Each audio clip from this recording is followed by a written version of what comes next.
বিশ্বের অষ্টম বৃহৎ দ্বীপ কানাডার ভিক্টোরিয়া। এর মধ্যেই এবার সন্ধান মিলেছে এক আশ্চর্যময় বৃহৎ দ্বীপের, যার নেই কোনো নাম। গঠনগত দিক থেকে রয়েছে ভিন্নতাও। প্রথমবারের মতো এই দ্বীপের উপস্থিতি নিশ্চিত করে স্যাটেলাইট ল্যান্ডস্যাট 8। এই দ্বীপে এখনও পাওয়া যায়নি মানুষের পায়ের চিহ্ন, তাই তো দ্বীপটি নিয়ে রয়েছে নানা কৌতূহল এবং রহস্য।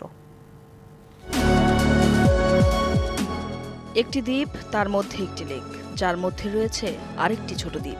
সেই দ্বীপে থাকা একটি লেকে ছোট আরেকটি দ্বীপের অবস্থান বিরল হলেও এমন অনন্য ভূতাত্ত্বিক গঠনের দেখা মিলেছে কানাডার নুনাভুতের ভিক্টোরিয়া দ্বীপে।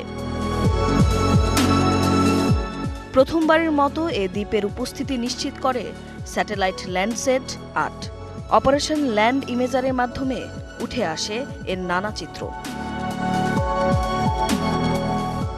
স্যাটেলাইটের মাধ্যমে যে চিত্র প্রকাশ পেয়েছে তাতে দেখা যায় দ্বীপটি যে লেকে অবস্থিত এবং সেই দ্বীপের মধ্যে যে ছোট লেক রয়েছে তা প্রায় 1000 ফুট চওড়া, যা দেখতে অনেকটা ঘোড়া আকৃতির।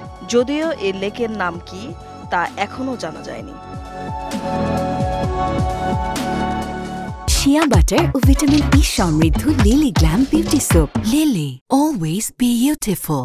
এদিকে এই লেকের মধ্যে যে দ্বীপ রয়েছে এর আয়তন অনেক বিশাল, যা সন্ধান মিলেছে ভিক্টোরিয়া দ্বীপের দক্ষিণ উপকূল থেকে প্রায় 90 কিলোমিটার দূরে একটি আঙুল আকৃতির লেকে।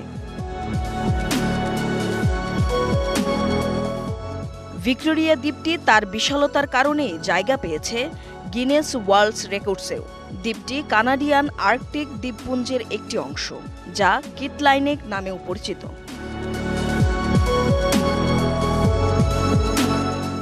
তবে বিশ্লেষকদের মতে এ দ্বীপে এখনও পাওয়া যায়নি মানুষের পায়ের চিহ্ন। হাজার হাজার দ্বীপ ও লক্ষাধিক লেক দ্বারা বিস্তৃত এই অঞ্চলটির অনেক অংশই এখনও রয়েছে মানুষের অনুসন্ধানের বাইরে।